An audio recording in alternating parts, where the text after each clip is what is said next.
Vamos a hablar hoy de las 4 transformaciones. No hablemos todavía de la quinta, no hemos ni empezado la cuarta. Vamos a ver cómo salimos con la cuarta. Si saliéramos bien, quizá ni es necesario una quinta por mucho tiempo. Entonces, bueno, en honor a una cronología de los hechos más completa y a manera de reivindicación de los pueblos originarios. Muchas gracias. No hace pregunta, se queda en el aire. Bueno, es interesante de que casi todas las preguntas tienen que ver con los pueblos originarios. Y aunque no sean los más numerosos en México, son los que marcan la diferencia de México, por ejemplo, con Estados Unidos. Marca nuestra diferencia. Y en ese sentido, Guatemala es muy México, porque Yucatán, ustedes saben, pues formó parte de la Gran Guatemala, porque era un reino maya, justamente. Pero México se quedó con buena parte, Chiapas, Yucatán, que en la capitanía de Guatemala era parte de Yucatán y Chiapas de Guatemala, ¿no? De la audiencia de Guatemala. Pero en fin, está muy bien porque tenemos que mirar hacia el pasado para justamente hacer justicia con las víctimas del pasado. Y eso es el tema un poco de hoy. De paso, uno de ustedes, David, me dio la nueva impresión, la nueva edición de la Cartilla Moral. Esta parece que se ha publicado en muchos ejemplares en febrero de este año, así que está todavía calentita. Y claro, no es un librito tan grande la Cartilla Moral, lo que pasa es que hay una buena introducción de Javier García Diego. Está la cartilla de la página 67 a la 119. Ven ustedes, son 45 páginas, páginas pequeñas, con buena letra, grande, por eso ocupa un cierto espacio. Y de la 119 en adelante hay un apéndice documental, cartas de Alfonso Reyes, los diarios, otros documentos, algunas figuras y, en fin, de Alfonso Reyes y de la época de la cartilla, ¿no? Entonces, dice 1944, pero abajo dice después 1952. Es de los años 42-44 que escribió este texto Alfonso Reyes que estamos comentando. Hay firma de Alfonso Reyes, una carta con su letra, y creo que está vendiéndose en el Colegio Nacional muy baratita, así que se puede tener. Muy bien, después de referirme un poquito a las preguntas, pero no responderlas del todo, porque en cierta manera lo vamos a responder ahora. Hemos visto una visión de la historia para explicar la idiosincrasia, o eso significa el modo particular de ser de los latinoamericanos y en especial de México, porque si hay algún país en América Latina que es muy latinoamericano, es México. Y yo diría hay Guatemala, Ecuador, Perú, Bolivia. Estos son los pueblos que todavía guardan mucha población del pueblo originario y entonces es realmente más compleja. García Ribeiro, un gran antropólogo brasileño, dice estos son los pueblos testimonios del pasado. Luego hay otros pueblos más mestizos, como Brasil, por ejemplo, pero con influencia africana, Colombia, Venezuela, etc. Y hay otros pueblos más invadidos en el siglo XIX por europeos como el Cono Sur, Uruguay, Paraguay, Argentina, que son más blancos, la blanquitud dominadora. Entonces, esos son los menos latinoamericanos.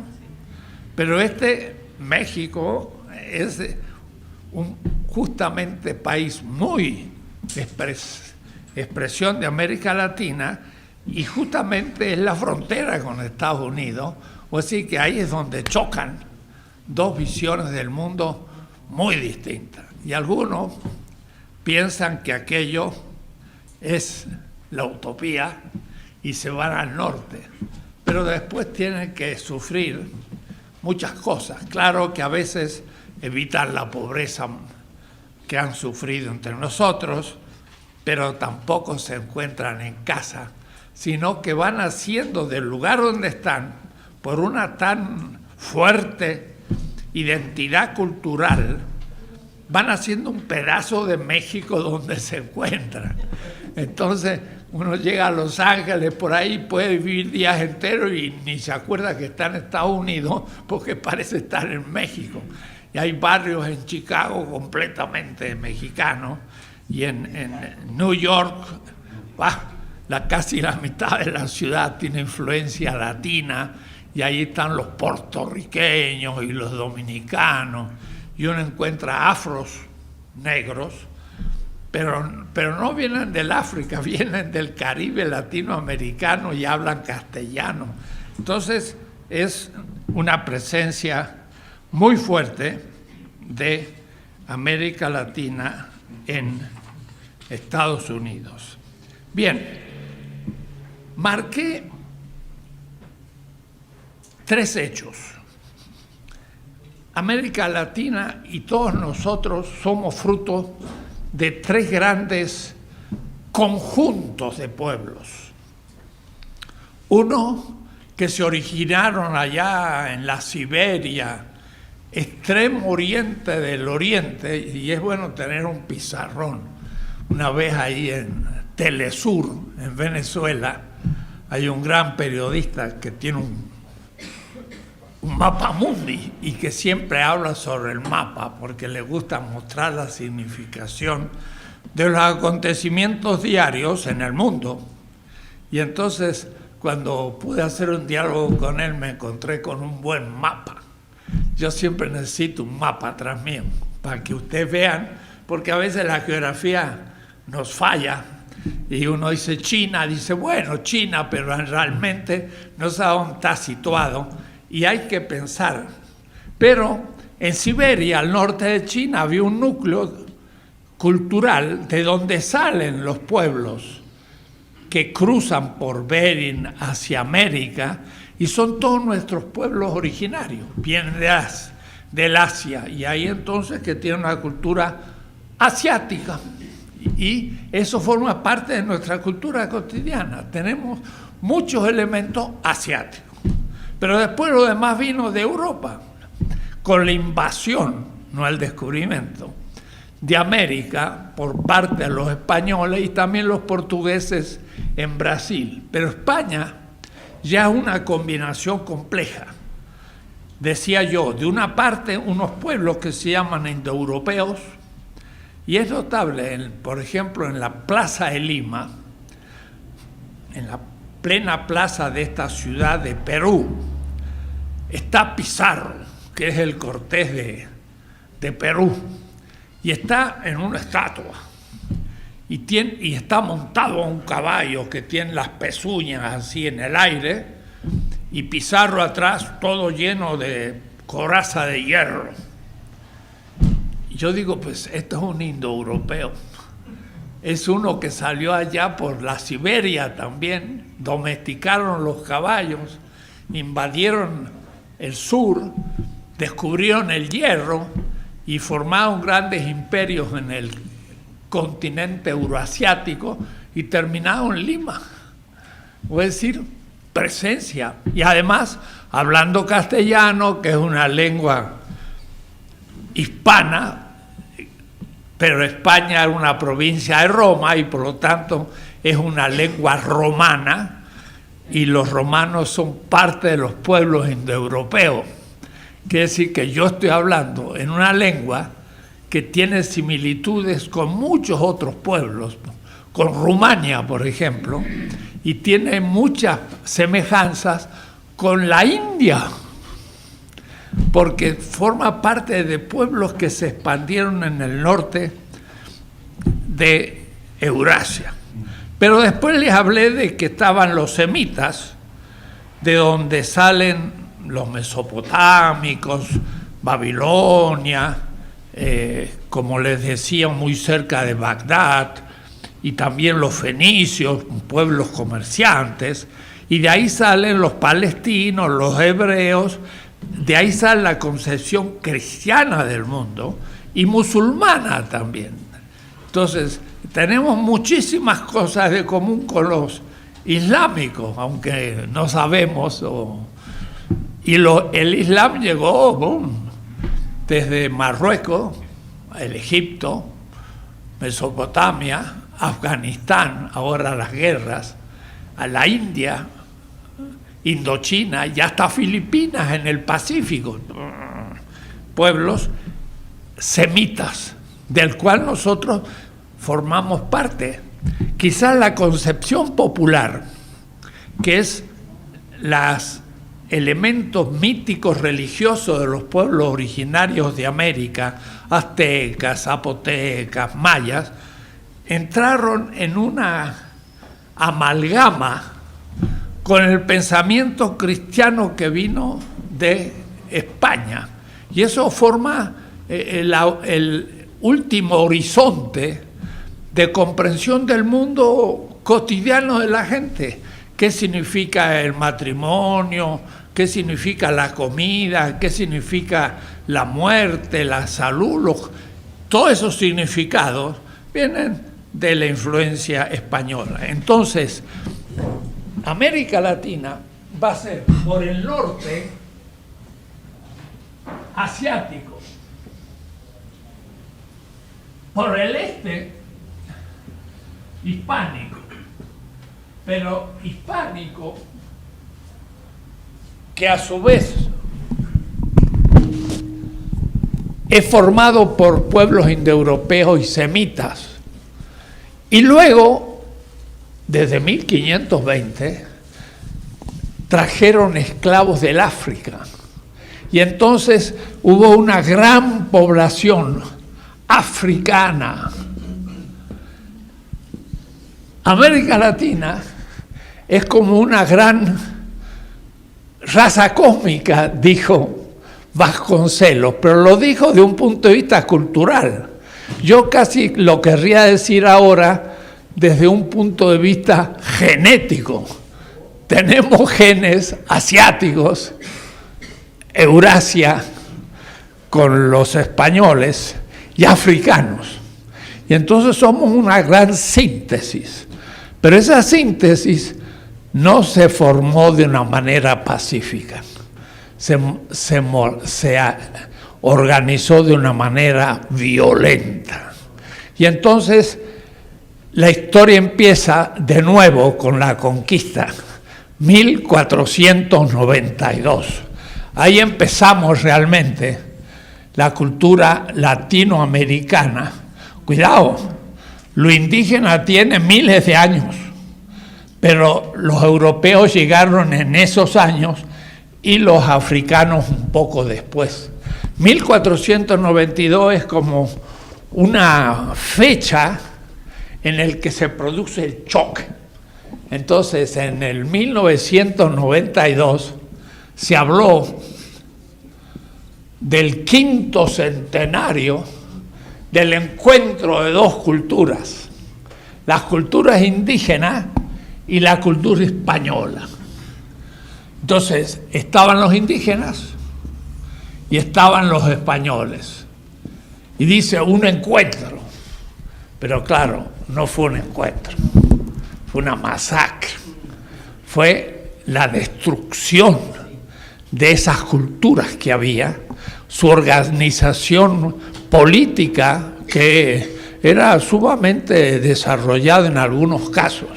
América Latina, como les dije, tenemos como 3 grandes regiones. La sintetizo muy rápido. Y así, si esto es Norteamérica y esto es Sudamérica, la parte del norte de América Latina y del sur son más bien culturas nómades que no tienen ciudades y que tampoco tienen agricultura. Entonces son cazadores, recolectores, y eso supone que son pocos, porque no pueden vivir muchos de esta manera. Pero hay otra región que ya son plantadores. En Estados Unidos, los Caribes y todo el Amazonas ya empiezan a ser más desarrollados y entonces se empiezan a estabilizar. Pero la América Central, nuclear, desde el norte de México, Centroamérica y los Andes al sur, con los incas, son los lugares de grandes ciudades de millones de habitantes. Entonces, los españoles no les interesaba ir donde había nómades, porque el nómade, una vez que tuvo caballos, que no había en América, pero tiraban un caballo y como no había animales que comieran caballos, es decir, los caballos estaban con ventaja, porque nacían y huían de los pequeños tigres o pumas o lobos y se multiplicaban en cantidad. Entonces los indígenas se montaron sobre caballos y los que eran nómades se nomadizaron más. Entonces, en el sur, por ejemplo, los indígenas mapuches, que son los chilenos, se montaron a caballo y los españoles no podían vencerlos porque luchaban de a caballo con sus lanzas, derrotaban a los españoles y cuando estos querían perseguirlos, los indígenas se iban más rápido que los españoles. Esto va a pasar también en Estados Unidos. Y hay una pregunta que me hicieron hoy y dice: ¿por qué México hacia el sur sí hubo mestizaje, pero no en Norteamérica, la India y la China? En Estados Unidos no hubo mestizaje simplemente porque mataron a todos los indios. ¿Y cómo? No eran urbanos como los aztecas o los mayas, grandes ciudades. Eran nómades. Entonces, los norteamericanos en el siglo ya XVIII van a llegar a las costas de Estados Unidos. La Apalacha son unas montañas que hay allá al este, después de Nueva York, y se instalaron ahí. Pero después los indígenas se retiraban porque tenían caballo y eran muy ágiles y se fueron retirando. Y por eso se llama la conquista del Far West, el lejano oriente. El oriente está aquí y el oriente es California. Entonces ellos fueron avanzando en la región de los nómades y los plantadores y no encontraron ninguna cultura urbana. Nadie les ofreció resistencia, sino más bien huían. Pero lo que pasa es que al huir iban a regiones inhóspitas y además los norteamericanos, que ya empezaban después la revolución industrial, mejoraron sus armas y los iban matando. Entonces han dejado algunos cientos de miles de indígenas y desaparecieron. Entonces no hay mestizaje. Además, Inglaterra, una pequeña islita europea, Inglaterra, no tuvo ningún contacto con el África. No sabía el contacto con otras razas. En cambio, España, vean un mapa, España está al lado del África, a 50 kilómetros. Y entonces el África había conquistado toda España, los árabes. Y luego los españoles tenían contacto con los africanos. Cervantes, que escribió el Quijote, fue 2 veces esclavo de un rico aristócrata negro. Y Cervantes era un blanco esclavo de un negro. Y él bien sabía que ese hombre afro, negro, era rico, era culto, y él se había tenido que arrodillar ante su señor. Y el ser negro, para un español, no significaba estar ante alguien inferior, por lo menos para los que habían hecho la experiencia del África. Mientras que Inglaterra nunca hizo ningún contacto con otras razas. Entonces los españoles llegaron a América sin tanta diferenciación racial y encontraron, claro, en los pueblos que conquistaban, tanto los olmecas que los aztecas, los zapotecas, grandes pueblos con sus clases dominantes, con, diríamos así, reinas, mujeres indígenas de gran presencia, como la Malinche y otros, y el español que venía de Europa solo, pues tuvo relación con la mujer indígena, porque era de cierta alta cultura, y entonces nació el mestizaje. Pero además, porque hasta el 1700, los españoles eran el 3% de la población y el 97% era todavía de los pueblos originarios. Era una minoría en las ciudades, pero todo el campo era indígena. Entonces, claro, el mestizo se logró. ¿Por qué? Porque la conquista no le interesa donde hay pocos indígenas, porque lo que querían es hacerlos trabajar. Pero el indígena nómade no trabaja, huye. Y en cambio, el indígena azteca era un campesino, estaba habituado a la agricultura, le tomaban a su tonantío, a su rey o a su jefe, y todos los demás pasaban a obedecer al nuevo jefe. Y eran agrícolas, y había producción agrícola, y había millones de personas. En el valle había 3 o 4 millones de personas. Había aquí en el pequeño Valle de México más casi que en todo el territorio norteamericano, porque ahí estaban dispersos, pero acá estaban concentrados en grandes ciudades. Entonces a los españoles les interesaba la población y fueron entonces al Pacífico, porque en el Pacífico es donde estaban las grandes culturas y no en el Atlántico. Y por eso entonces en esas regiones nació una cultura mestiza, que somos nosotros.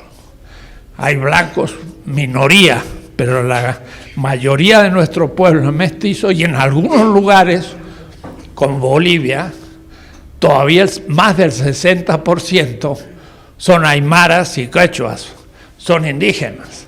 Y por eso Evo Morales tiene una base popular indígena que sabe lo que son las comunidades, y por eso la revolución en Bolivia sigue funcionando y otras han entrado en crisis, porque tienen más homogeneidad, pero por gran población indígena que guarda sus tradiciones. Entonces, en la época colonial fueron 3 siglos, del 1492, que va avanzando la masacre, porque las armas de los españoles eran de hierro y tenían el caballo. El caballo era como si fuera un avión en esa época, y entonces tenía mucha ventaja.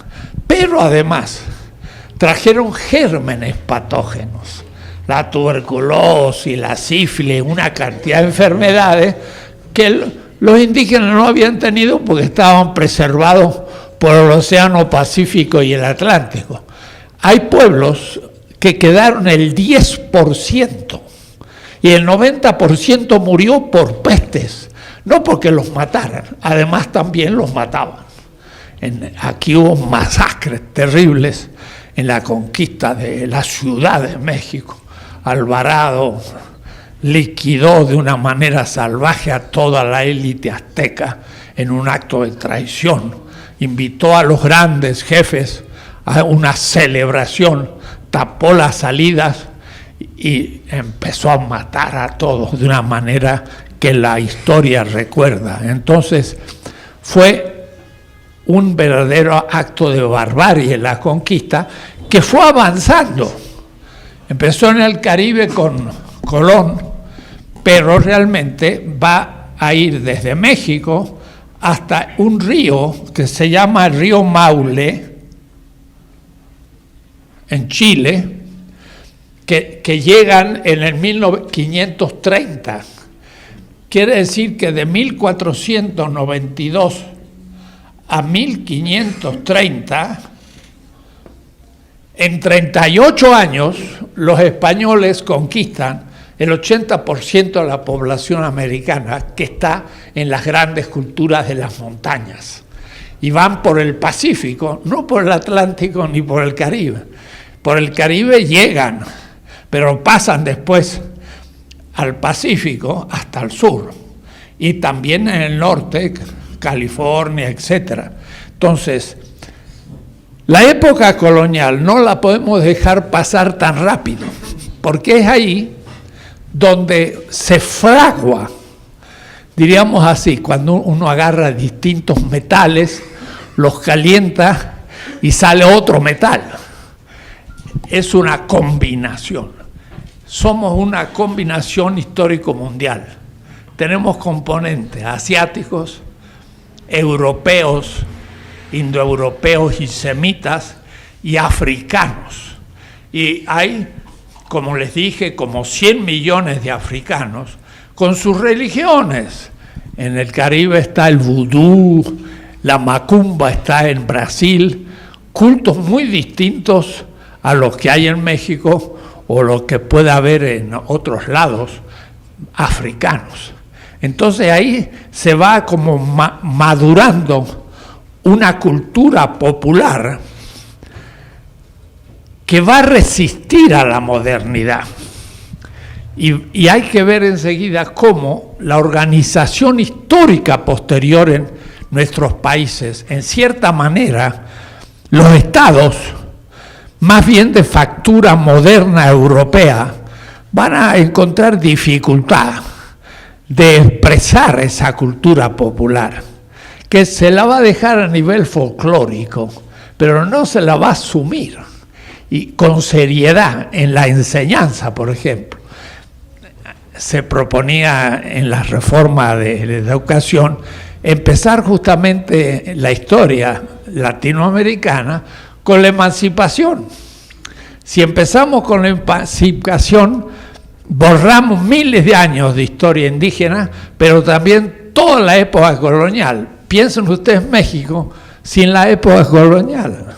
Es una riqueza cultural enorme que no podemos olvidar. Esas iglesias inmensas, hechas por una arquitectura nuestra, pues es parte de la cultura. ¿Y por qué son iglesias y no mezquitas? Y bueno, porque venimos de otro lado. Y claro, no son pagodas tampoco como en la China, son muy especiales. Entonces a veces hubo dificultad de entender ese pueblo y se lo reprimió con una visión eurocéntrica, moderna, positivista, liberal, que negaba esa cultura popular sumamente compleja de 3 siglos de existencia. Ahí tenemos, claro, la conquista, nefasta, pero tenemos también, y hay que saber descubrirlos, grandes personajes. Junto a la catedral, quizás algunos habrán visto que entre la Gran Pirámide y la catedral hay un jardincito entre rejas, que nadie va, porque vaya a saber qué es lo que sea. Y está la estatua de Bartolomé de las Casas. Y esa estatua también está en Chiapas. Y hay una plaza en San Cristóbal de las Casas, porque las Casas eran un personaje muy especial.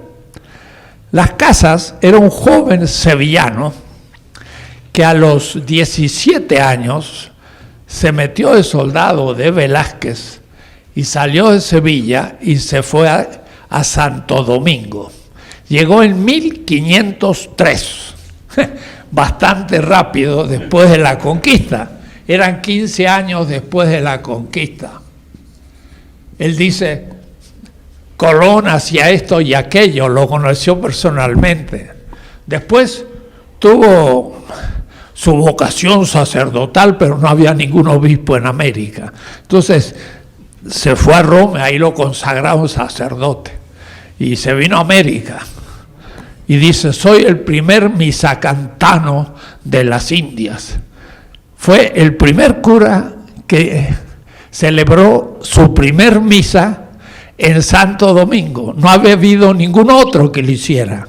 Y el acólito era Diego de Colón, el hijo de Colón. Miren si es un hombre que está en origen, los conocía a todos. Y bueno, él escribe un libro terrible. Se llama La destrucción de las Indias. Hace un alegato, hace un librito pequeño, como la cartilla moral, y muestra cómo la conquista ha asesinado, torturado, destruido miles y miles de gentes que son los indígenas. Y entonces en 1514,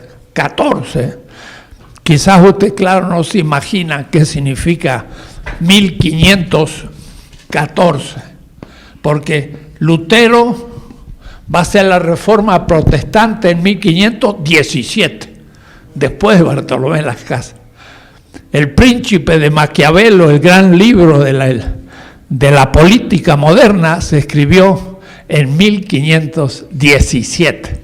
Que decir que Bartolomé de las Casas está al comienzo de lo que vamos a llamar la modernidad.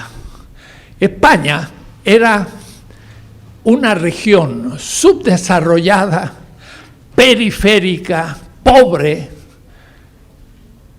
del continente euroasiático, que se los he representado. Los árabes estaban, ya se los he dicho, en Marruecos, en el Egipto, en Irak, Afganistán, en la India, hasta Filipinas. Y Europa estaba acá, sitiada por el Imperio Otomano, subdesarrollada en la ciencia, tecnología, en todo. No creamos que Europa siempre estuvo muy desarrollada. El descubrimiento que el Sol es el centro del sistema solar es chino-árabe. Los grandes matemáticos son los árabes. En el siglo X tenían los grandes, y nosotros tenemos los números arábigos por los árabes. Europa era un país pobre y fuera, aislado, y había un muro que era el Imperio Otomano, que estuvo hasta 1688 los turcos otomanos en los muros de Viena, en Austria. Pero ¿qué hizo Europa? Europa, como no podía con todas estas culturas mucho más desarrolladas que ella, entonces se lanzó al mar. Y los portugueses se fueron al África y llegaron hasta la India y hasta el Japón, pero era todo ir hacia el este, que era lo ya conocido.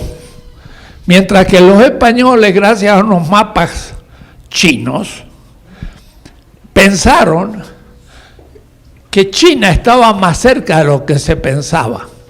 Y entonces Colón se lanzó al abismo, porque no sabían lo que venía. El Atlántico era un misterio. Entonces Colón tenía una doble contabilidad.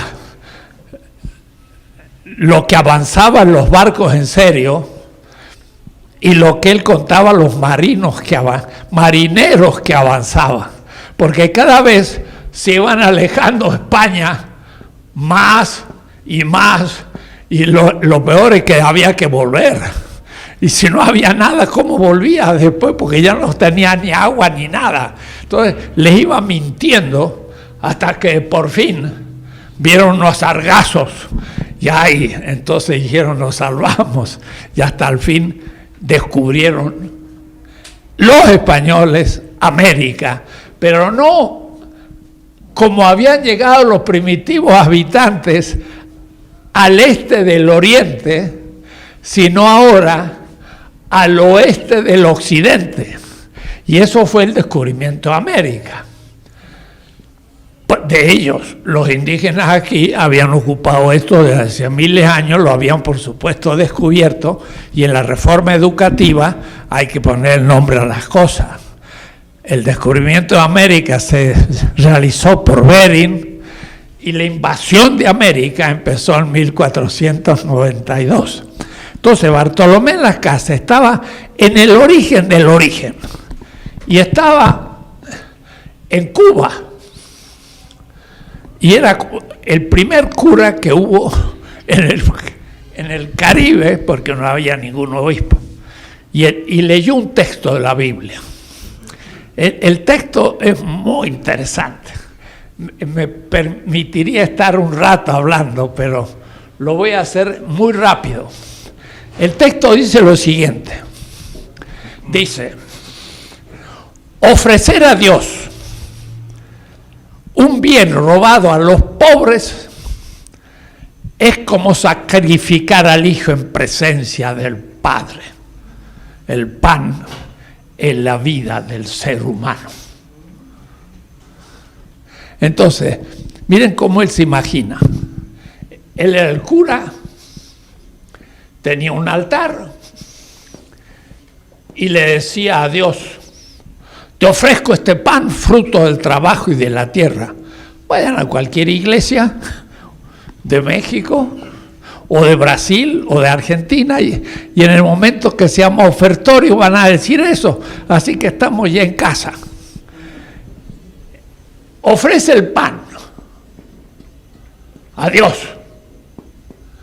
Pero mire cómo dice, te ofrezco el pan, fruto del trabajo y de la tierra. Lo que pasa es que el cura Bartolomé Las Casas tenía muchos indígenas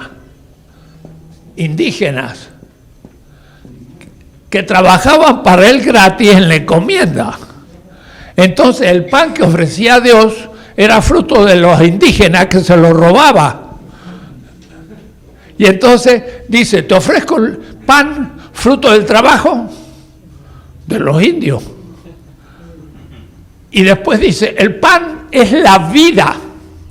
Cuidado con esto. Es la vida. Porque aquí vamos a tener el principio ético-político fundamental cuando empiece la parte teórica. El pan es la vida. ¿Por qué? Yo pierdo mi tiempo para trabajar la tierra, que es mi vida, y al fin produjo un maíz. Y ese maíz se hace una tortilla. Claro, el pan era el Mediterráneo, Europa. Tenía que decir, te ofrezco esta tortilla. Pero era otra cultura, ¿ves? Ahí está. Y es fruto de la tierra, pero del trabajo de los indios. Y dice el texto bíblico, robar el pan a los pobres es derramar su sangre. Porque para el pensamiento semita, no para el griego, el ser humano es carne, no cuerpo. Pero es una carne viva. Y la vida está en la sangre. Por eso que los judíos en las carnicerías que se llaman kasher comen carne pura, porque viene un rabino, le saca la sangre, que es la vida animal, y luego ya se comen la carne para poder incorporarla. No tienen cuerpo y alma los semitas y los cristianos, sino que tienen carne y sangre, que es la vida. Y el texto dice, el pan, la tortilla, es la objetivación de la vida. Y ofrecer a Dios un pan robado a los pobres es matar al Hijo en presencia del Padre. Es un acto parricida. ¿Quién era el Hijo? Bartolomé de las Casas dice, son los indígenas que trabajan para mí. Y entonces, si yo le ofrezco a Dios el pan, que es la vida del pobre que le he robado, ese no es un Dios, es un fetiche, es un ídolo. Y entonces Bartolomé de las Casas le dijo al gobernador Velázquez de Cuba, no tengo la posibilidad de hacer la misa, porque no tengo pan, porque el pan que tengo está manchado de la sangre de los indios. Y vendió una yegua que tenía y 2 cosas, y se fue a España a explicarle al rey lo que estaba aconteciendo en las Indias. Y empezó una lucha de liberación. 1514. Ahí empezó la lucha de la justicia en América Latina. Y fue Bartolomé de las Casas. Y fue a España, luchó, el rey lo nombró obispo de Chiapas. Y llegó al obispo de Chiapas y vieron cómo maltrataban a los indios, ya los españoles, como ahora, 5 siglos. 5 siglos. Y entonces Bartolomé de las Casas empezó a excomulgar a los encomenderos y se le armó una revolución y se tuvo que ir. A los 4 meses renunció.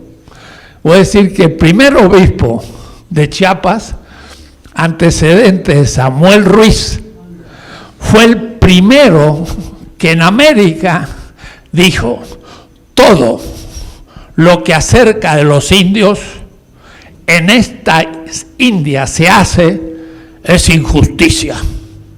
Y con eso ya juzgó toda la época colonial. Es el gran crítico. Entonces hay que partir de Bartolomé de las Casas. A Bartolomé de las Casas hay que poner primer capítulo de la historia de América. Ahí lo tenemos, su arruinada estatua junto a la catedral. Habría que ponerlo en el lugar más central. Es el primer crítico del continente americano. 1 siglo y medio antes que llegaran los yanquis, o 1 siglo y tanto, 1630, pero no descubrieron la masacre que hicieron con los indios, y los norteamericanos no tienen ni un Bartolomé de las Casas que defendiera a los indios. En cambio nosotros sí tenemos a un personaje.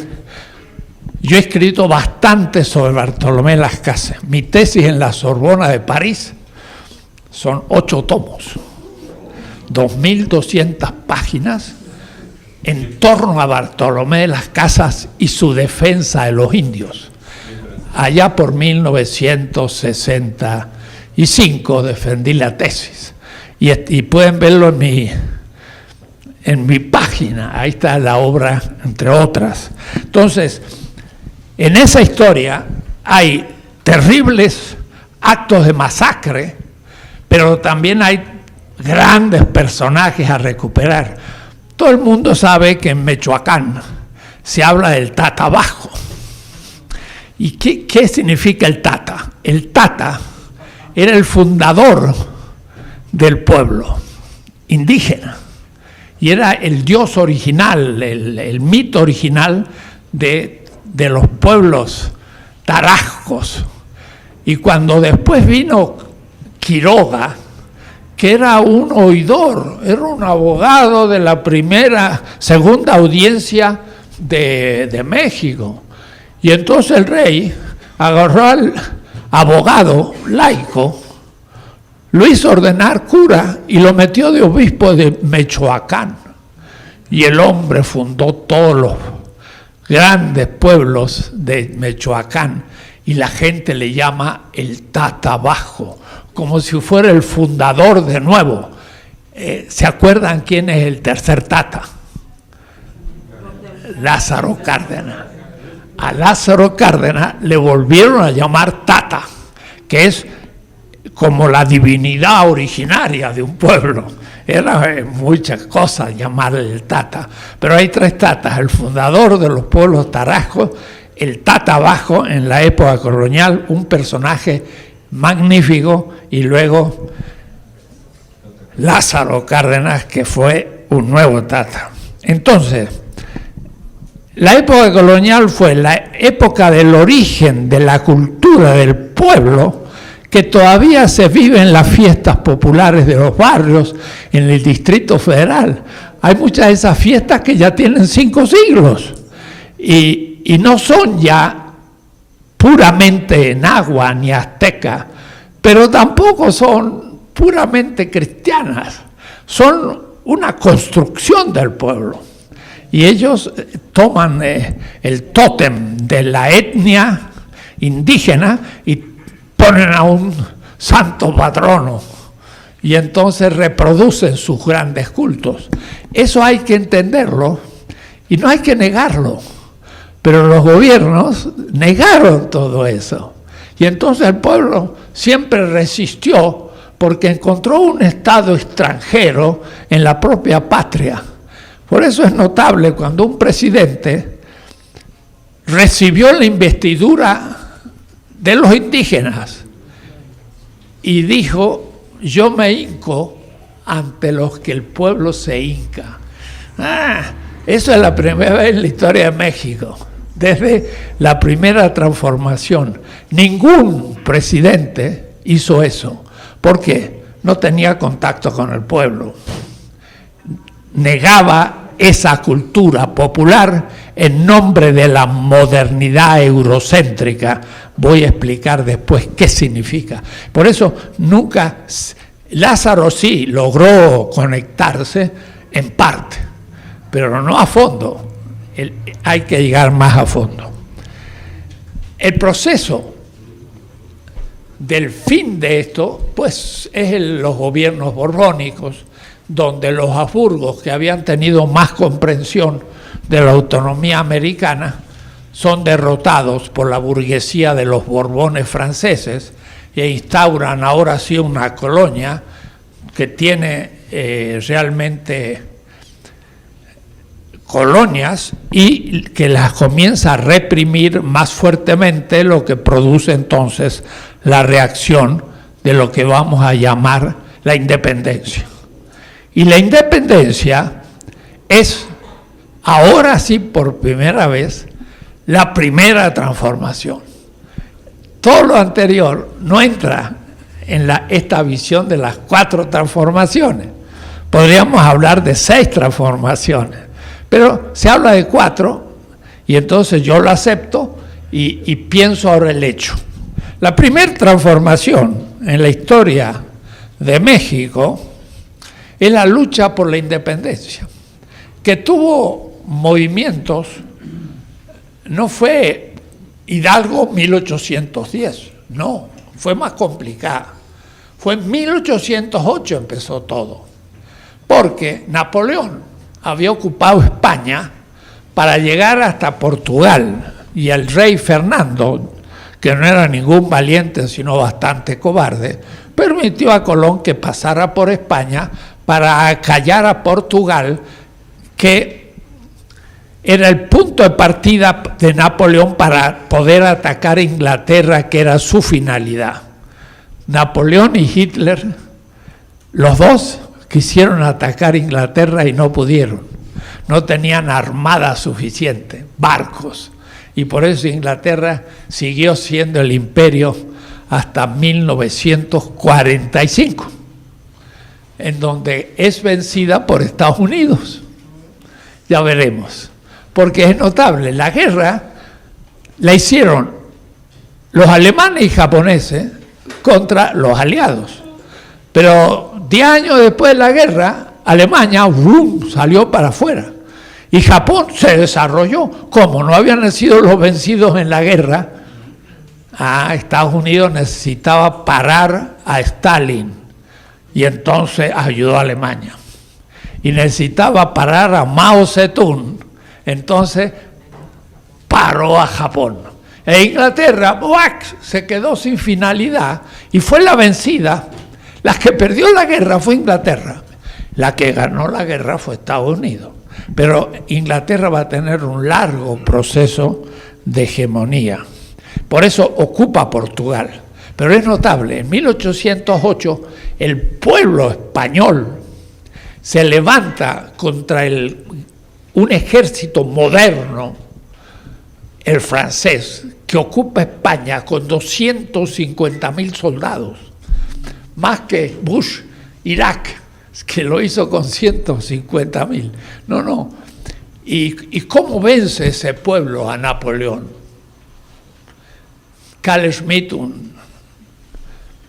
teórico de la política, dice: todavía no se ha escrito un libro para explicar cómo los campesinos españoles vencieron al ejército moderno más fuerte que había al comienzo del siglo XIX. Como no lo hizo la aristocracia, sino el pueblo, no hay ni historia de esa guerra. Ahí participaron algunos criollos nuestros en España luchando contra Napoleón. Y después dijeron: ¿cómo? Luchando nosotros en favor de España contra Napoleón. ¿Y qué pasa con América, de donde yo vengo? San Martín era un héroe de la batalla de Bailén contra los franceses y era un militar de carrera, hijo de indígenas, padre y madre, de la región de las misiones jesuíticas. Y entonces, con su experiencia de militar, se viene al Cono Sur y empieza la lucha a la independencia. Pero es 1812. En 1808 en México se levantan los criollos y dicen: si el rey está preso, vuelve el poder a los reinos. Eso no es francés, eso es derecho español y la doctrina política de Juárez, que era un jesuita. Entonces nos cuentan que nuestros emancipadores leyeron Rousseau, Montesquieu y los franceses. No. Se inspiraron en una filosofía política española muy interesante que había. Entonces dijeron: si el rey está preso y hicimos un pacto con el rey, el poder vuelve al pueblo. Entonces, ahora México no pensaron en la libertad, pero vamos a tomar el poder mientras el rey está preso. Y entonces ahí está Primo Verdad, Talamantes y los primeros héroes, 1808. Y entonces se les presentó un problema. ¿Quiénes representan al reino de Nueva España? Los indígenas son parte. Si los indígenas eran parte del nuevo gobierno, tenía el 80% de los votos. Los criollos hubieran quedado, el 10% eran blancos. Nosotros hubiéramos tenido a Evo Morales en 1808, un indígena. Y miren qué notable, San Martín pensó liberar el sur de España y nombrar a un emperador inca. Inca. Y claro, cuando yo era chico, digo: este San Martín estaba loco. Porque tan republicano uno es que se olvida. Pero hubiera sido muy interesante que en vez de Iturbide hubiesen nombrado a un agua, el Tonatiuh de todo Nueva España. Y entonces hubiera sido una revolución mucho más interesante. Lo cierto es que los españoles de México o de Nueva España se organizan, tiran abajo a esa audiencia con pretensión de autonomía de España y toman el poder de nuevo. Entonces Hidalgo se levanta en segunda instancia, no en la primera, 1810. Y ahora sí convoca campesinos, indígenas, esclavos que libera y comienza un ejército. Pero claro, Hidalgo no era un militar, era un cura y bien intencionado, un patriota, pero no supo armar un ejército y se lo hicieron papilla, voy a decir, lo destruyeron y empezó una lucha de 1811, Morelos viene después y también lo fusilan, hasta 1821-23, que ya se nombra un emperador. Y a veces nosotros también de nuevo nos reímos diciendo, un emperador, qué cosa extraña. Pues los portugueses, los brasileños, en 1821 nombraron un emperador. ¿Y cómo fue?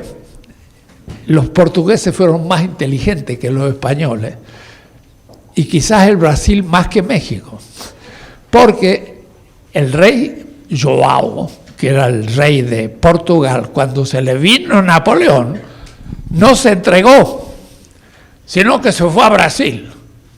Y en Bahía hizo la capital del Imperio Portugués, de 1808 hasta 1821. Y cuando después ya João volvió, porque había sido derrotado en España Napoleón, le dijo a su hijo Pedro, bueno, tú te quedas, pero bajo el dominio de Portugal, que va a tener en su mano la aduana y por lo tanto va a tener el monopolio del comercio del Brasil. Entonces, la élite ya de la colonia brasileña le dijo a Pedro, el hijo de João, ¿por qué no te quedas? Y entonces armaron un golpe de Estado y Pedro dijo, fico, que en portugués significa me quedo. Y entonces en 1811 fundó el Imperio del Brasil. Y entonces uno dice, oh, qué risa, mire el imperio de Iturbide. Pero Brasil podría ser 5 países hoy. Podría ser el Mindanao, el nordeste, la región paulista y la región del sur, y también 5 países separados como nosotros, que fundamos el Uruguay, Argentina y Paraguay, ¡pum!, explotaron, y Bolivia eran el virreinato del Río de la Plata, reventó en 4 países. Chile, que era una gobernatura, se hizo país. Bolivia, que era parte del virreinato del Río de la Plata, se hizo un país. Perú, y después Ecuador, y después Colombia y Venezuela, un reguero de países, peleando uno contra otro. Y mientras que peleaban entre ellos, el Brasil, que era solo 100 kilómetros de la costa, se fue metiendo por Amazonas.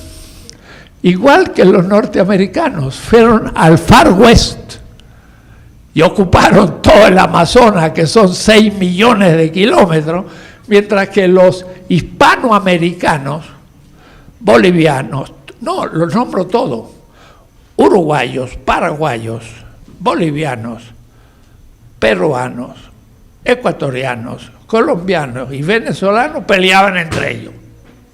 Y Brasil se los tragó a todos. Y es un país de 7 millones y pico de kilómetros, un gran país. No era utópico la idea de que Iturbide hubiera hecho un imperio. Miren si el imperio mexicano hubiera llegado hasta Panamá, o por lo menos hasta Costa Rica, porque Panamá era de la Nueva Granada, que era Colombia, y los norteamericanos inventaron a Panamá para hacer el canal de Panamá. Pero en fin, la primera transformación fue sumamente compleja y logramos emanciparnos de España, que cayó en decadencia. Pero entonces de inmediato caímos en manos de Inglaterra y Francia o de Estados Unidos. Casi todas las exportaciones de México de productos agrícolas iban a Estados Unidos y Estados Unidos nos vendía los productos industriales. ¿Por qué? Porque esa colonia en el Atlántico, que es Estados Unidos, va a entrar en competencia con Inglaterra. Si usted ve un mapa, Nueva Inglaterra está a la misma altura que Inglaterra. Los dos son países industriales. Entonces, los yanquis hicieron la revolución industrial en el siglo XVIII y nosotros la hicimos en 1930. Recién ahora llegamos tarde, como dice Octavio Paz. Llegamos a la fiesta cuando ya estaban sacando los manteles y limpiando el piso, ¿no? Ya llegamos, nada. Ellos sí llegaron, hicieron la revolución industrial, pero en vez de usar la revolución industrial para disminuir la proporción del salario en el valor de la mercancía, esa definición que acabo de dar merece un curso de economía, pero la digo rápido. Ellos en Europa usaron la máquina para que una mujer que hilaba y producía un tejido, el 90% del gasto era salario y el 10% la lana que venía de la India. Entonces, si había una máquina, se reducía el salario a 40%, y entonces costaba muchísimo menos la tela. Entonces, en Europa, la revolución industrial disminuyó la proporción del salario en el valor de la mercancía, y las mercancías tenían menos precio y liquidaban a los otros. En Estados Unidos no fue eso. Usaron la revolución industrial no para bajar la proporción del salario, sino para extenderse en el Far West. Y entonces, por ferrocarriles, fueron abriendo la brecha. Y miles de kilómetros en torno a los ferrocarriles fueron vendidos y comenzó una verdadera producción agrícola. De paso, cuando venga después la confrontación entre Estados Unidos y México, ¡qué diferencia! El pobre Santana usaba armas viejas compradas a los ingleses o a los franceses o a los yanquis, y ellos producían las mejores armas del momento. Lo hizo Picadillo. No pudimos resistir ante un país que tenía el 10% de la población de México. Pero nuestra población no podía llegar al campo de batalla, no había manera de ponerlo en el campo de batalla, y las armas eran viejas, porque no habíamos hecho el pico y los instrumentos agrícolas para producir más agricultura, porque total los indígenas eran los que trabajaban. Pero como en Estados Unidos los indígenas no existían porque los espantaron o los mataron, eran blancos los que tenían que trabajar la tierra. Y entonces necesitaban buenos picos y buenas palas. Y con buenos picos y buenas palas hacen buenas armas y liquidan a Santana y nos roban 2/3 partes del territorio allá por 1849-50, el tratado famoso, que no nos sacan California y Texas y Arkansas y New México, no, ya nos habían sacado antes toda Luisiana, que era española, y habían sacado a Florida, que era española. Habían robado del territorio de Nueva España 4/5 partes de nuestro territorio. No perdimos un pedacito, habíamos ya perdido, éramos limítrofes con el zarismo, allá por Canadá en el Pacífico. México tocaba Alaska y hasta Alaska llegaba el zar que había conquistado Siberia y empezaba a conquistar América, y por eso entonces ya venía bajando. Pero al fin, como quedaba muy lejos y los yanquis ya se mostraban bastante poderosos, se lo vendieron por $5 millones a Alaska. Pues ahora con $5 millones, pues compran unos kilómetros cuadrados de Alaska, ¿no? Vale 1 millón de veces más Alaska que lo que pagaron. Bien, esa primera transformación que surge con Hidalgo termina por fracasar con Maximiliano, que la derecha, sin saber ya qué hacer, llama a un rey extranjero que los franceses imponen en México, y viene un Augsburgo, una persona inteligente, de buena intención, pero que lo ponen ahí para ocupar un lugar. Y cuando se viene abajo las cosas, pues, no sabe cómo enfrentarlo, y hasta Juárez lo fusila, y lo fusila, debo decir, justificando y casi pidiendo disculpas, pero dice: en este momento trágico no podemos dejar esperanza del retorno, por lo tanto fusila a Maximiliano. Y la muerte de Maximiliano es el fin de la primera transformación, que termina mal. Pasemos a la segunda transformación. La segunda transformación es la que empieza y la que realiza Benito Juárez. Nació en 1806, es decir, nació en Nueva España, y murió en 1867, 61 años, un hombre joven, indígena, de Gelatao, y indígena 100%. Y es interesante, el primer presidente mexicano en serio fue un indígena. ¿Por qué no en el futuro otro? En el futuro, no en el presente. Pero en la vida de Juárez también hay que desmitificarla y ver. Él estudió gracias a su tío, que era un cura de Gelatao, y pensó ser sacerdote. Y claro, saben ustedes, estuvo en el seminario de Oaxaca, de Antequera, se llamaba en la época colonial. También Porfirio Díaz fue también seminarista y también en Oaxaca, miren qué notable, y estudió Derecho igual que Juárez en Oaxaca, los dos. Interesante, porque en cierta manera Porfirio Díaz es el final, la crisis y la decadencia de la segunda transformación. Entonces Juárez es el gran personaje, y como anécdota se dice de que era muy tempranero, se levantaba muy temprano, como los indígenas, de sol a sol, y por eso que parece que alguien que lo imita, y a las 6 de la mañana empiezan sus actividades. Eso es muy juareciano, pero es una gran persona,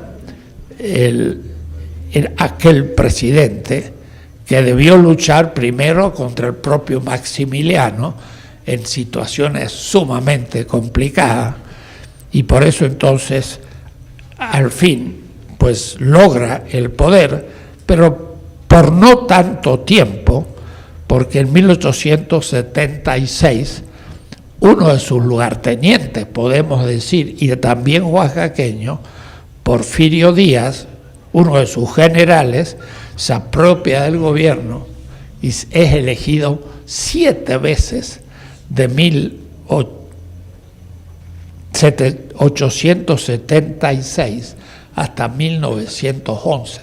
Entonces yo también diría la segunda transformación termina en el fracaso.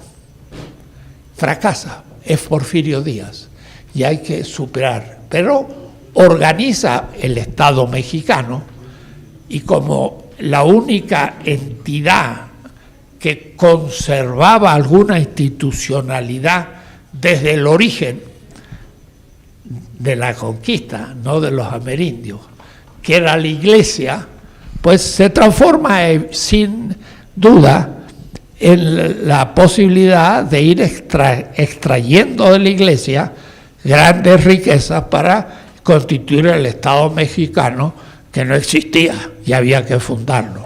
Entonces está fundado en una posición fuerte anticlerical que a su vez con la doctrina positivista que viene de Francia y que los intelectuales se llaman los científicos, Barreda entre ellos, organizan la enseñanza que en gran parte sigue casi hasta hoy.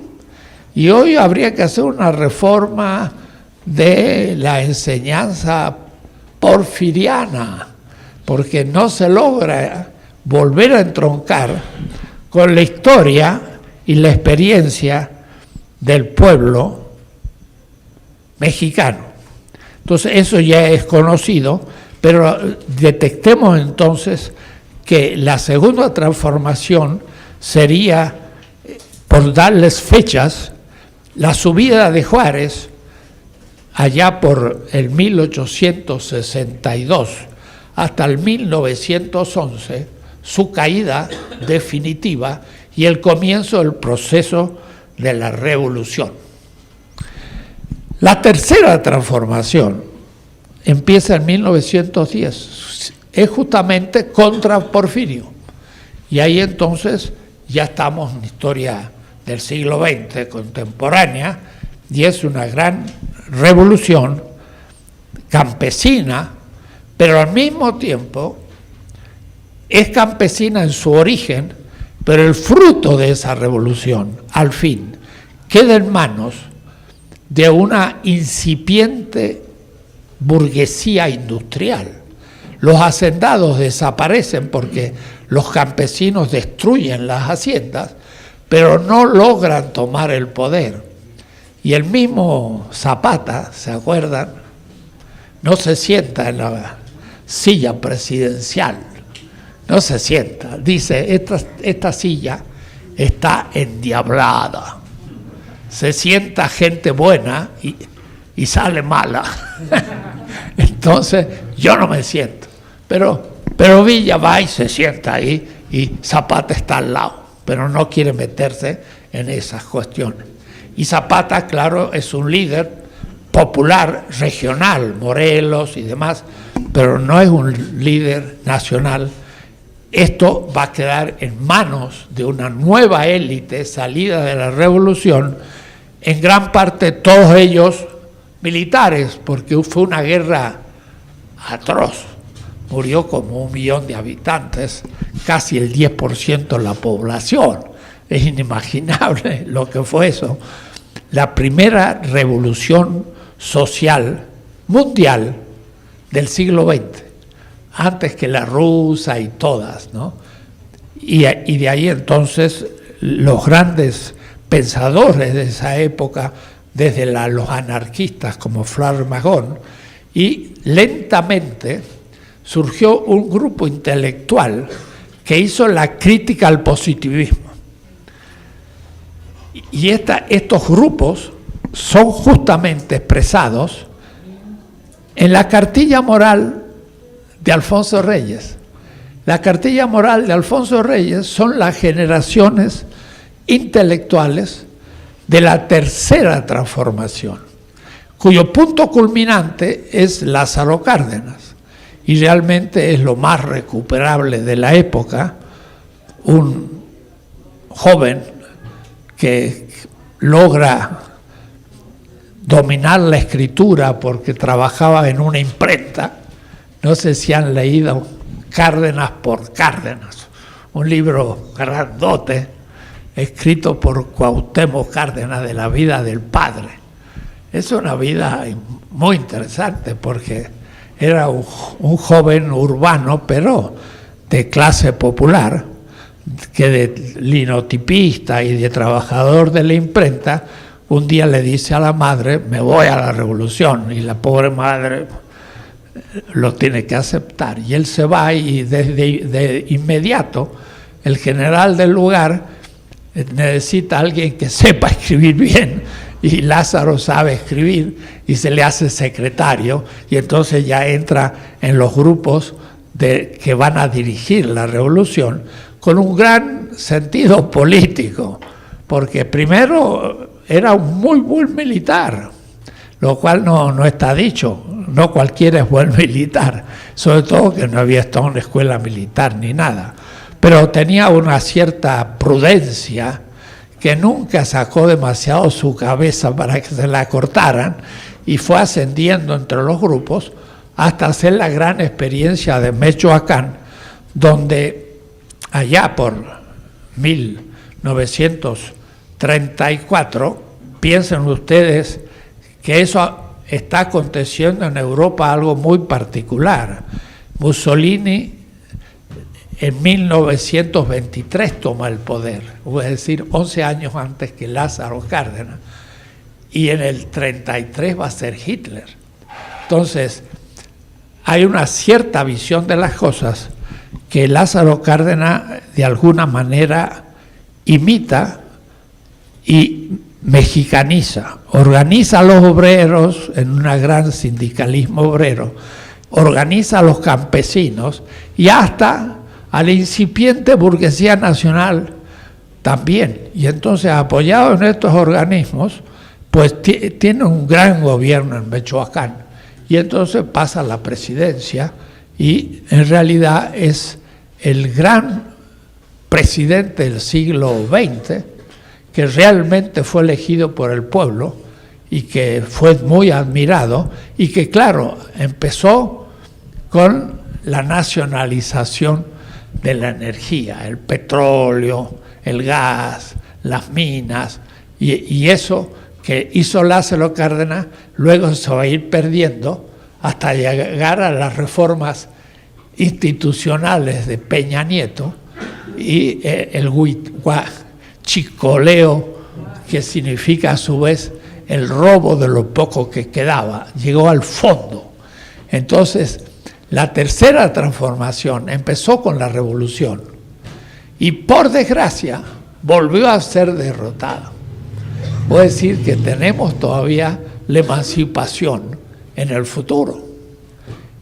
Carlos Mariátegui y también el gran cubano nos habla de la segunda emancipación. Estamos luchando por la segunda emancipación y ahora somos responsables de la segunda emancipación, y por eso tan importantes los pasos que se están dando. Vamos a ver si somos nosotros suficientemente responsables para apoyar cada uno en su trinchera la realización de esta cuarta transformación.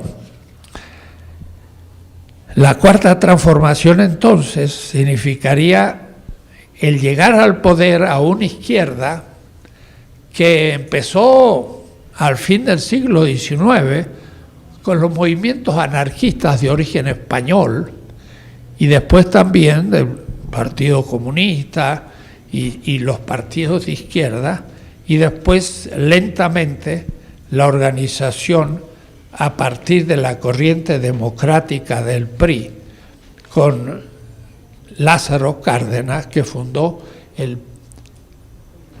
Claro que antes del Partido de la Revolución Democrática en 1989 hubo también el Partido Mexicano de los Trabajadores bajo el liderazgo de Berto Castillo, y en fin, hubo una reorientación de la izquierda, y esto es muy importante en este momento.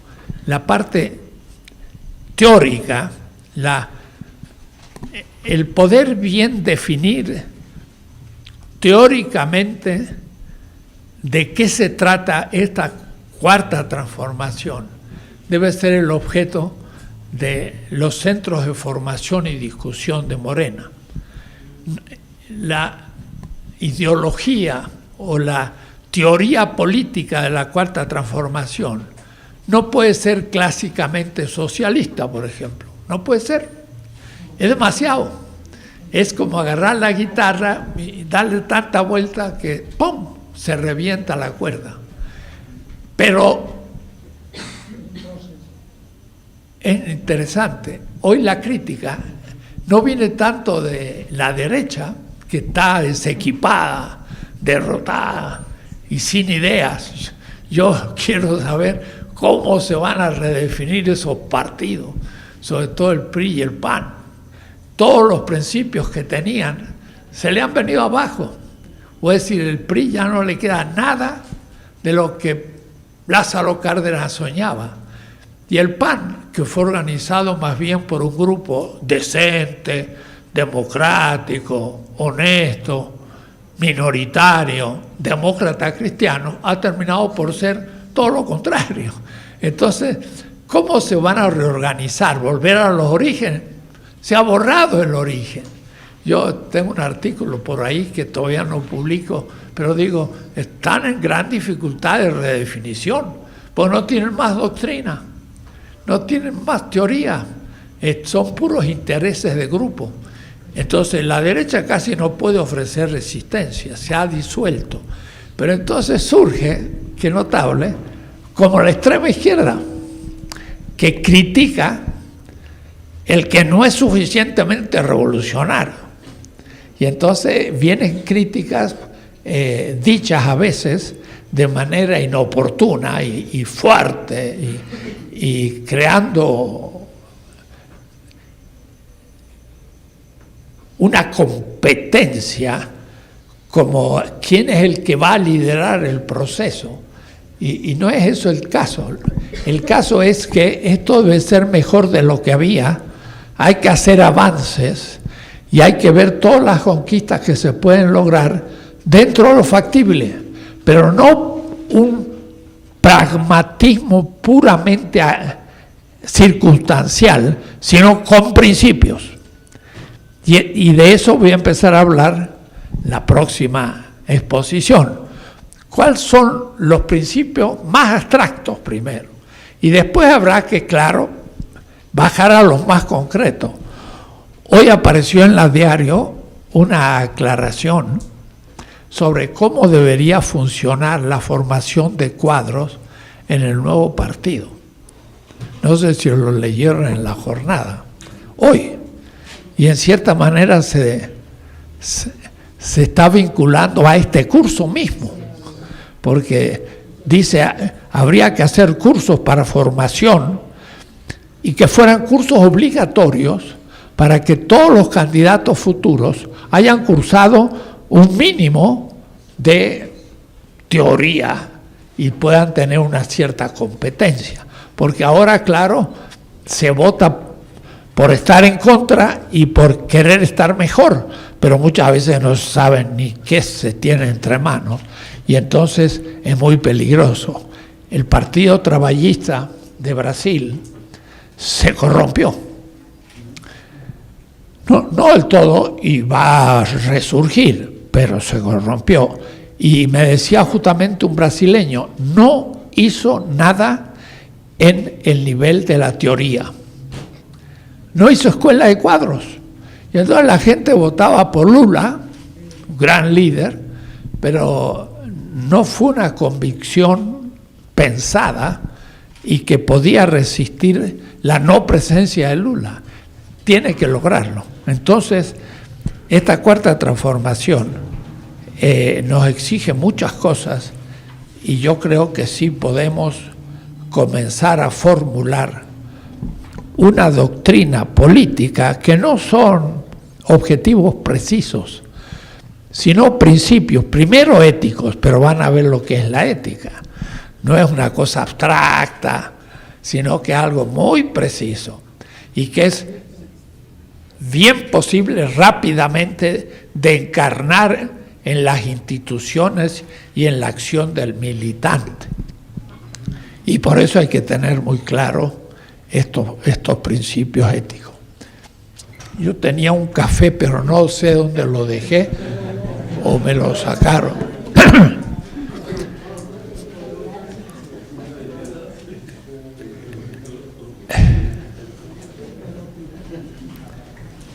El tema es de gran actualidad teórica. Hay muchos teóricos en Europa, Estados Unidos y en América Latina. Y tenemos en América Latina muy buenos pensadores. Por ejemplo, Ernesto Laclau murió hace 2 años, pero es un gran teórico de lo popular. Y entonces, en vez de despreciar lo popular, entra en el tema.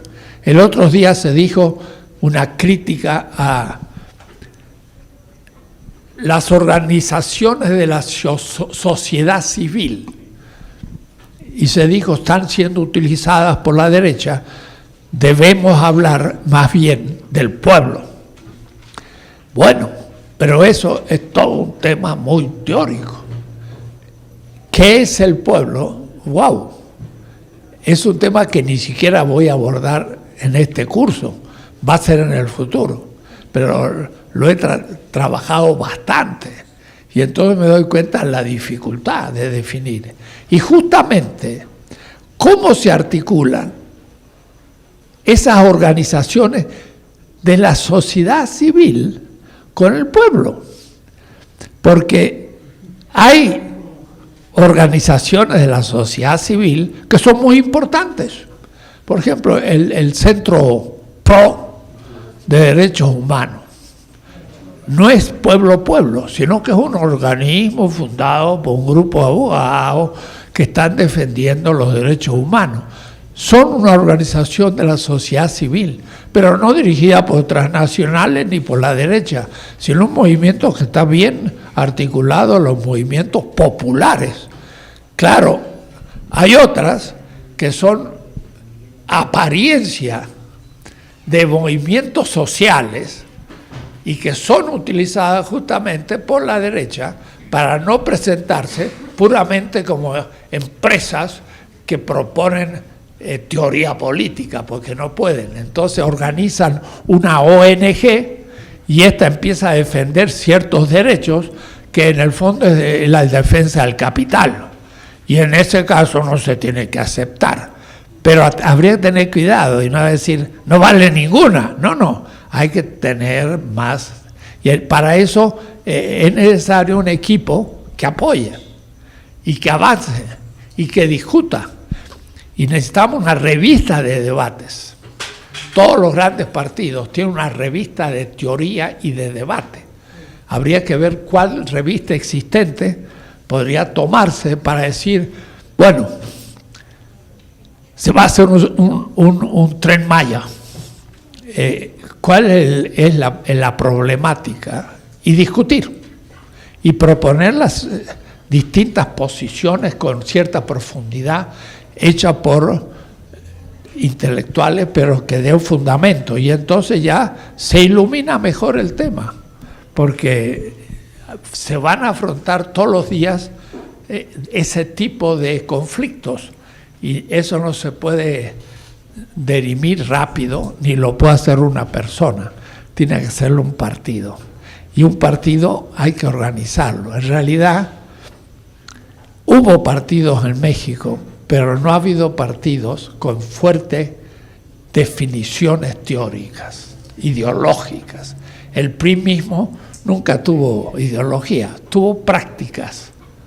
Y las fueron modificando hasta que al fin ninguno de los presupuestos de la Revolución del 10, ni de Cárdenas, ni de los gobiernos siguientes, 2 o 3 hasta el 60, ninguno de esos principios después se cumplieron y se pasó a un neoliberalismo completamente contrario a los ideales de la Revolución y del cardenismo y demás.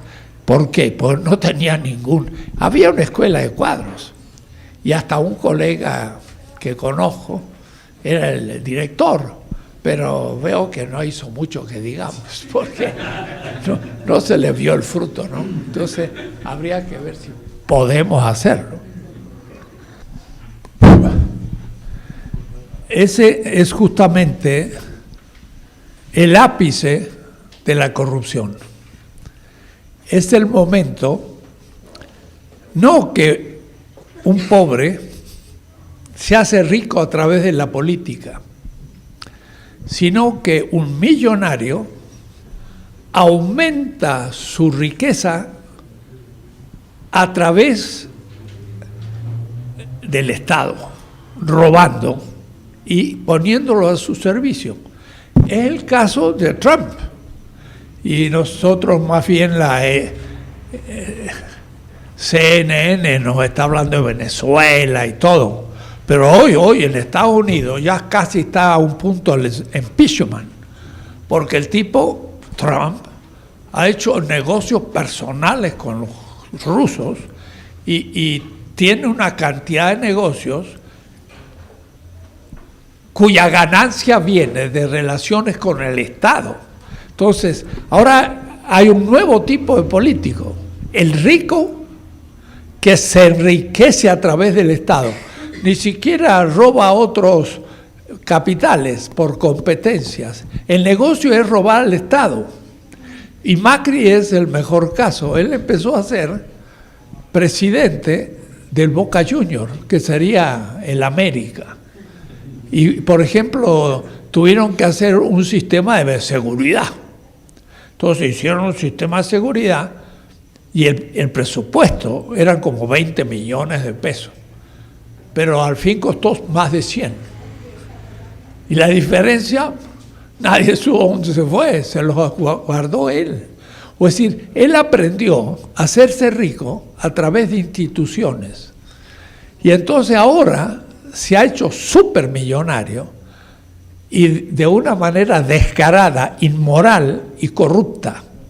Tiene dineros en los bancos estos de Panamá y otros, y lo ha reconocido, y sin embargo ha imposibilitado al Poder Judicial de hacer ningún juicio contra él, y a su vez ha incentivado el juicio de Cristina Kirchner para liquidarla en la próxima elección, que eso hizo el Poder Judicial en Brasil, eso ya está probado. Entonces, veamos que tenemos ahora nuevos tipos de mecanismos que hay que ahora aclarar y prever de no repetir, porque son nuevas estafas millonarios a los estados, ¿no? Es una otra manera de la corrupción. Y claro, realmente la lucha contra la corrupción es esencial. Y cuando López Obrador hablaba de que la corrupción era importante en el debate entre los 4 candidatos, parecía un poco simplista y tosudo. Dice, ese es el problema. Y uno decía, bueno, pues no hay ningún otro. Ese es el problema. Y estamos viendo que efectivamente el país está podrido a todos los niveles. Si arreglamos eso, ponemos la maquinaria de nuevo en funcionamiento. Entonces, claro, la izquierda más extrema dice, no, pero eso no es revolución, eso es una reforma, es un reformismo populista. Mejoremos el lugar donde estábamos y después seguiremos. No hemos llegado a la culminación, no hay que resignarse, pero tampoco destruyamos lo que es necesario en este momento histórico. Ahí hay que tener una teoría política de qué significa la factibilidad con principios éticos en la política. Hay que discutir ese tema. La gente ni entiende de qué se trata. Hay 3 preguntas, pero las voy a dar por orden de aparición. Gracias. Buenas noches. Hablando de la... Sí, para que lo vean. No, que les grabe. Gracias. Hablando de la colonialidad o de colonialidad del pensamiento, hablaba usted, doctor Dussel, de las colonias, pero no llegaron colonos, al menos a México, porque ya estaba colonizado, ya había gente. La gente que llegó, los invasores que llegaron, pues llegaron al mestizaje. ¿Estaría bien seguir hablando de la colonia? ¿O habría que también ya quitar ese asunto de la colonia? Gracias. Y no más una precisión, es que, hablaba de Tonatiuh, pero es Tlatoani. Hablaba de Tonatiuh, pero no es Tonatiuh, es Tlatoani. Gracias. Son distintas funciones de gobierno. Sí, el traductor.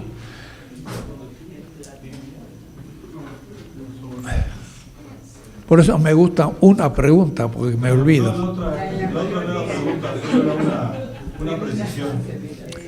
La primera era... Lo de la colonia. Ah, sí. No, mire, la modernidad que empieza en 1492, que para un grupo de intelectuales que están en América Latina, en Estados Unidos, pero ahora ya en la India, en Sudáfrica, en Europa, hay una generación joven que habla de descolonización.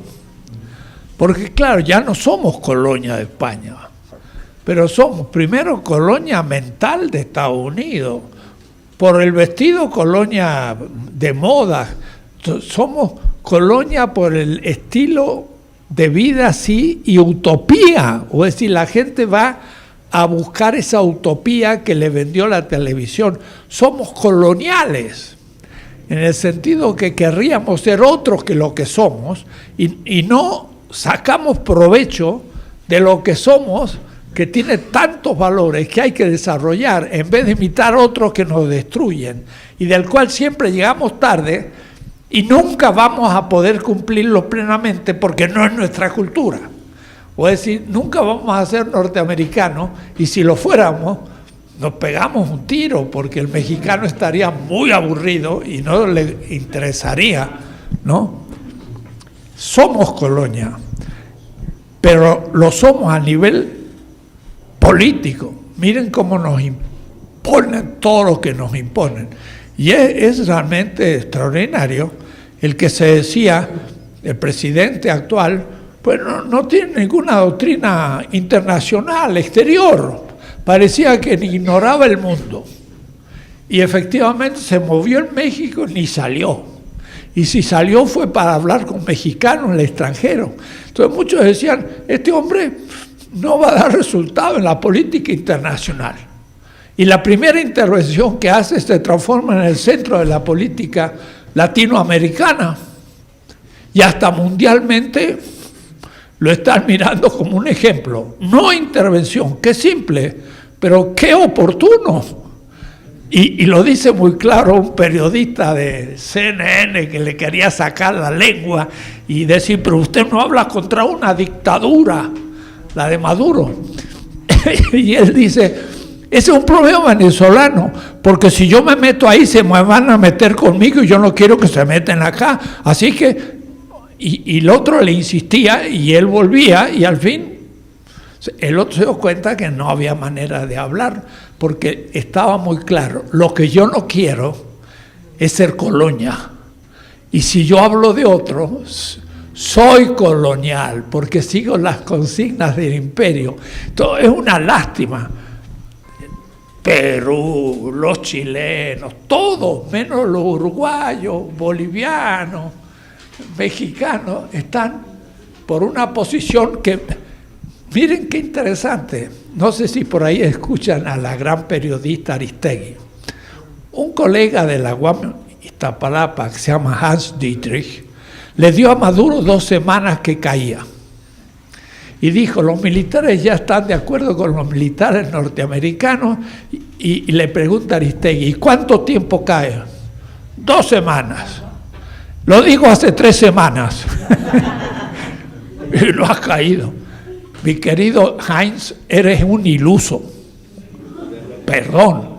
Tú le impusiste a Hugo Chávez el socialismo del siglo XXI, que fue un error de Chávez. Se lo propuso el profesor Heinz Dietrich. Lo convenció del socialismo del siglo XXI. un error político grave. ¿Por qué? Porque si lograba hacerlo, ni él sabía lo que es, ni lo sabemos hoy. Hay que hacerlo, por lo tanto no lo sabemos. Y además es un error. Lo que hay que hacer es mucho más que el socialismo. Y entonces él está defendiéndose ahora Maduro del socialismo y le dicen Stalin. No, es el del siglo XXI. Pero como usted se llama socialista, lo atacan de dictador. Error de Heinz Dietrich primero. Y ahora dicen 2 semanas cae y no ha caído. ¿Por qué? Porque la lógica venezolana es más compleja de lo que algunos creen. Entonces tiene razón López Obrador. Mi doctrina es que yo no me meto, y cuidado, no se meta tampoco en México. Y sobre todo nosotros estamos defendiendo no de Guatemala, sino de Estados Unidos. Y entonces le estamos diciendo a Estados Unidos, usted no se meta. Extraordinario. Entonces eso es inteligencia política, ¿no? Y dejar de ser colonia. Si aceptara no meterse, dejamos de ser colonia. Lo que pasa es que se creen que nosotros somos el patio trasero, y el señor Trump lo ha dicho. Si son nuestro patio trasero y le vamos a sacar el petróleo a Venezuela, entonces vamos a ver si lo pueden hacer. Vamos a luchar. Somos coloniales. Militarmente compramos todas las armas a ellos. Económicamente, miren, Walmart, todas las grandes firmas ya se han instalado en México por la tercera transformación.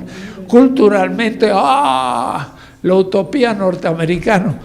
Por desgracia, nuestros pobres quieren ir al paraíso norteamericano. Cuando llegan no es tan paraíso.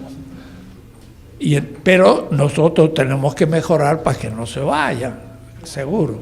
Y entonces dependemos, somos muy coloniales. Pero lo peor es que teóricamente nos creemos también colonia sin darnos cuenta. Porque Alfonso Reyes ni siquiera nombra a Estados Unidos en su cartilla moral. Y ya Estados Unidos había hecho el tratado de Guadalupe Hidalgo, ya no había robado todo, y sin embargo no había conciencia de que había que luchar contra aquel que es nuestro enemigo. Lo siento. Yo estoy por publicar un 3er tomo de mi política grande, y el primer capítulo es la historia de Estados Unidos contada al revés, desde abajo, desde todos los movimientos sociales y críticos que ese país reprimió, hasta asesinando a la gente. No creamos que es el paraíso de la democracia. Es el país más represor y con el mejor servicio de inteligencia, en el que es muy difícil estar en contra del sistema, no de los partidos, que los dos, como decía Herbert Marcuse, un pensador alemán, es cuando no hay oposición, es la dictadura del discurso.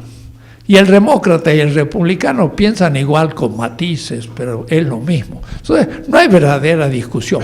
Ahora se apareció un candidato que se dice socialista democrático.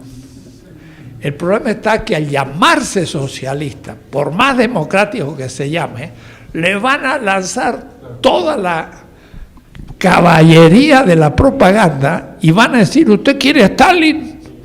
Y él dice democrático, por eso se van a olvidar.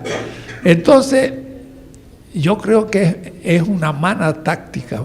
La política exige la retórica, y la retórica a veces exige no poner todos los naipes sobre la mesa, hay que guardarse algunos, porque no se entiende todavía esas cosas.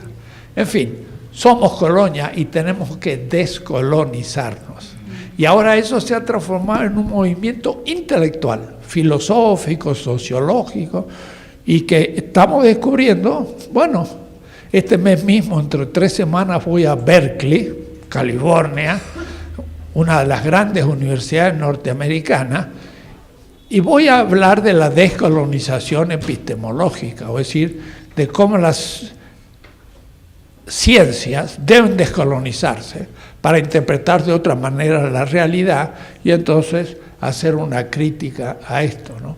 Ahora, la tercera transformación empezó por una gran revolución y terminó en el neoliberalismo, que es entregar todo a Estados Unidos.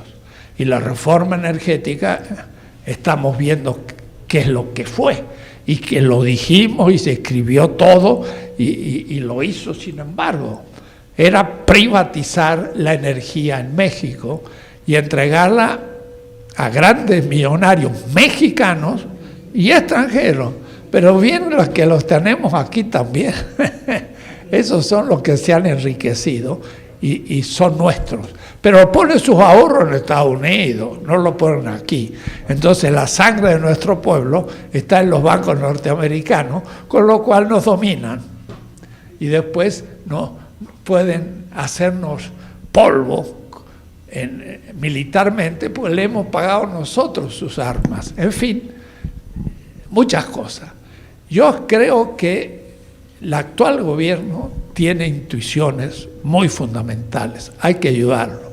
No está exento de errores y por eso es necesario formar para que de una manera honesta se pueda sugerir reformas o se puedan ver posibles errores, y eso ayuda. Si están todos de acuerdo, pues está mal la cosa, porque no hay crítica y se cometen más errores. Cuando hay un error, con gentileza, con educación, agregando la posibilidad de la solución, se sugiere.